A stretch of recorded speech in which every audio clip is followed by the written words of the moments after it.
Now let's talk about the temperature entropy plots. Now if you have a infinitesimal change in entropy ds due to a reversible heat transfer dq at a temperature T, okay, then this infinitesimal entropy change is equal to the reversible heat transfer upon the temperature. Okay, so this is a very important mathematical relation. Now, if the heat or the reversible heat transfer is 0, okay, this means that the process is reversible and adiabatic. Reversible and adiabatic.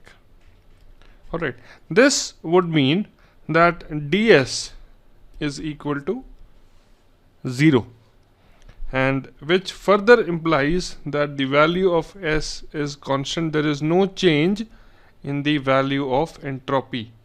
Now when a property remains same, it is called an isentropic process, and this becomes an isentropic.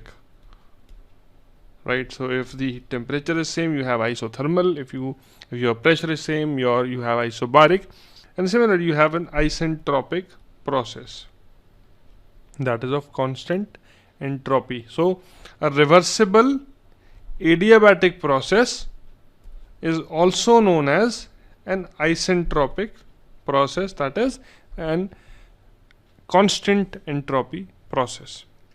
Okay, now let's take the example, and let's modify this a bit, and you will get dq reversible is equal to T into ds. So this is the amount of reversible heat transfer. Okay, now if you remove the differential sign, the reversible heat transfer or the total heat transfer would be equal to the integral between the final and the initial states into TdS. So this is again a very important relation. Okay, so let me just put it in a box like this.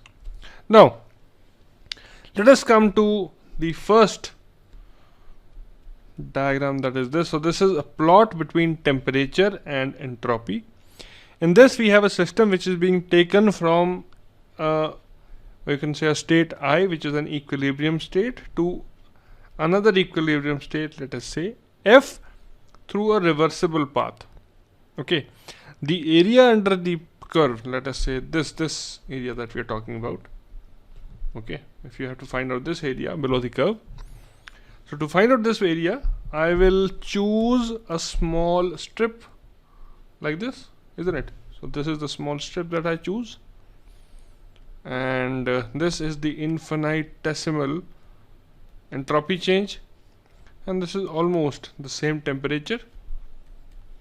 Okay, so the area of this strip is T into ds, and for the whole graph, that is the area below this, so this area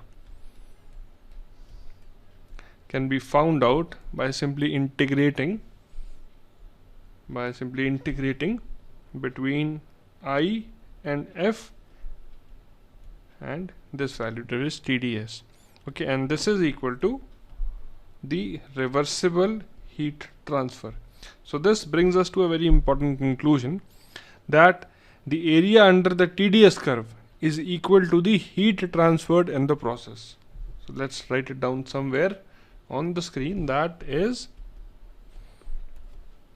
the area under TS plot is the heat transferred in the process. The heat transferred in the process. Okay, similarly the area below the PV curve was the work done during the process. Okay, now let's come to this second diagram. In this we have a constant temperature process, that is at the same temperature. So it is an isothermal heat process, and it is going from state I to state F, and the area below this graph or this line also will give us the amount of heat that is transferred during this isothermal process. Okay, so if you bring it down over here, let us say the entropy at state I is Si and the entropy at state F is Sf, and the heat transferred during this isothermal reversible process, this is equal to T into I to F ds, and this is equal to T into Sf minus Si. So this is the formula to find out the amount of heat transferred during an isothermal process via TS plot. Okay, now if you come to this diagram, this indicates a constant entropy process. It indicates a constant entropy process. Okay, because if you take this as the state I and this as state F, the area below this graph is nothing but a point where Si is equal to Sf, which indicates a constant entropy. So for this graph, ds is 0, which means S is constant. So a vertical straight line indicates an isentropic process. Okay, and a horizontal straight line on a TS plot represents an isothermal process. So we should remember this by heart. Now, if you remember the Carnot cycle included or constituted of two reversible adiabatic processes and two reversible isothermal processes. Okay, so if you look at this diagram, you have process 4 to 1, then from 1 to 2, then from 2 to 3, and then from 3 to 4. Now I told you that in a TS plot, a straight horizontal line indicates a reversible isothermal process and a vertical straight line indicates a reversible adiabatic or an isentropic process. Okay, so 4 to 1, it represents an isothermal process,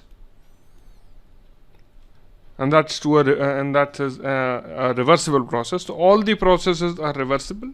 1 to 2 indicates an isentropic process.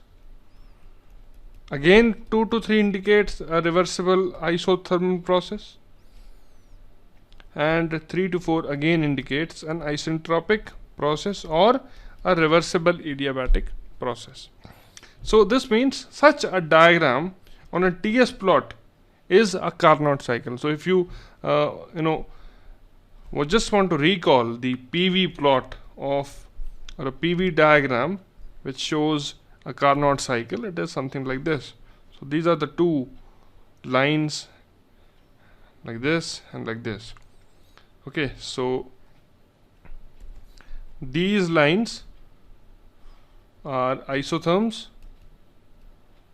Okay, and these lines are not these lines, I've already marked them. These steep lines are reversible adiabatics. Alright, so this is how we can compare the two diagrams. They're both same. Now 4 to 1, and then 1 to 2, and then 2 to 3, and 2 to 4. Now it is working between two temperature limits. Like in this you had T1 and then T2. So this is T1 and this is T2. Alright, and the efficiency of the Carnot cycle is equal to 1 minus T2 by T1. So this is something that we should all remember. Right, so this is a very easy understanding of the TS plot, which gives us the area or the area beneath the TS plot gives us the heat transferred in that particular process. So I hope you understood this.